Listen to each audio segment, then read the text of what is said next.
All right, I haven't made a video in a while. I'm going to explain the new version of Wandering Bomb. So when you, Waluigi just finished his turn in Gear Phase 1, he launched a triple bomb, double forward, and they spread as they normally do in the rules. It is Toad's activation. Toad's in Gear 2 with no hazards. So Toad is going to do a medium forward, like so. Usually I have both hands so I can, when I move things, I hold on the template, so he's just going to roll the dice. I put them somewhere. In the newer version of the rules, you can cancel up to 2 dice for free. So he's going to cancel this hazard instead of re-rolling. He's going to keep the spin and get 4 shifts. So what he's going to do is he's already in Gear 2, rolling Gear 1, so we're not going to shift up. We're going to keep these 3 shifts as coins. So take 3 coins, and then he will, also has a shift from his template, so he's going to use 2 shifts to shift up to 3. And cancel the hazard, and then he's going to spin at the end of that. So what I normally do is I put a hazard on top of the spin die so I remember, and I'll leave the spin die by him.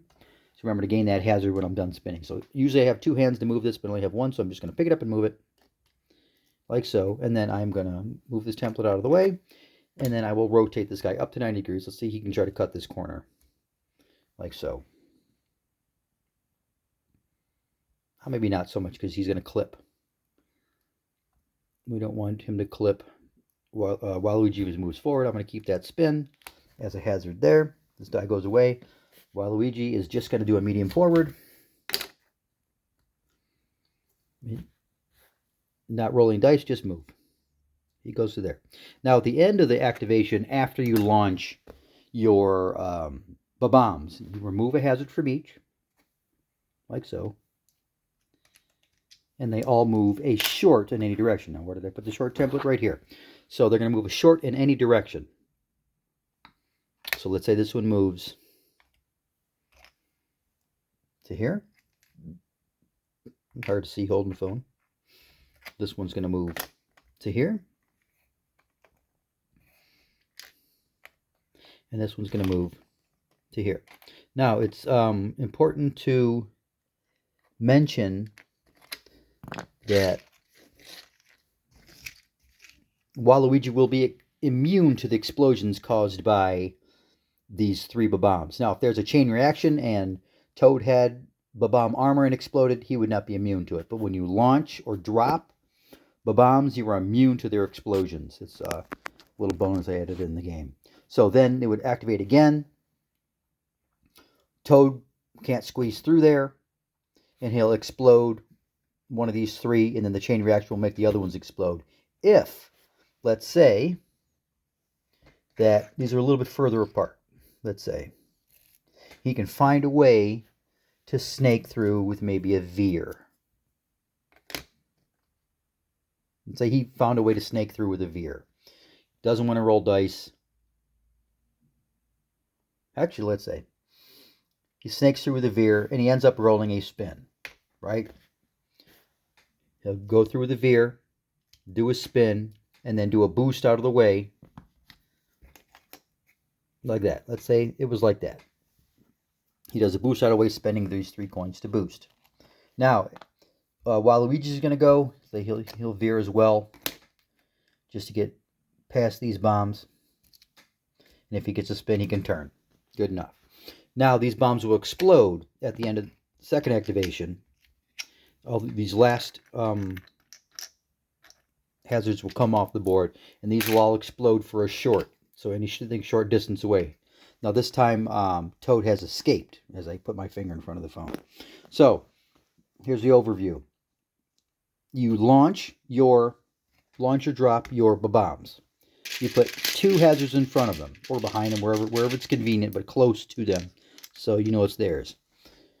On whoever launched it, let's say Waluigi launched, on their next turn, the turn after they launch it, you remove 1 hazard from the bomb and move it a short.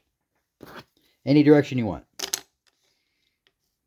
The same way when to move it that way, he moves it short, and taking the hazard with it. On the second turn after you launch it, they'll explode for a short. So anything within a short distance in any direction will suffer the effect of the bomb. If you have bomb armor, spinning armor, it doesn't get the hazards. It doesn't explode after the next turn. It's only after a bomb has been dropped, launched, or multi-dropped or multi-launched. This would be a multi-launch when he launched all three, and this one wouldn't go far enough. Remember, it's left and right. If this one would have touched the wall, it goes as close as it can to that point of impact. So it can't go through an impassable object. I'm trying to think if there's anything else. So the turn after it moves, 2 turns after it explodes, and then whoever launched is immune to that explosion. You can keep the item card next to your dashboard like I did here, next to it. You can get another item while these are still out, but usually I keep it to remember that Waluigi launched those 3 bombs, so he's immune to it. If you forget to explode or move a bomb, it is immediately removed from the track because it was a dud. So that's on you to remember that your cart has launched or dropped these items. If you forget, you're SOL. You can if Waluigi passes a question strip before these explode, it can draw a new item. So there's that. I think that's it. Yeah, that's all I got. Love you guys. Bye.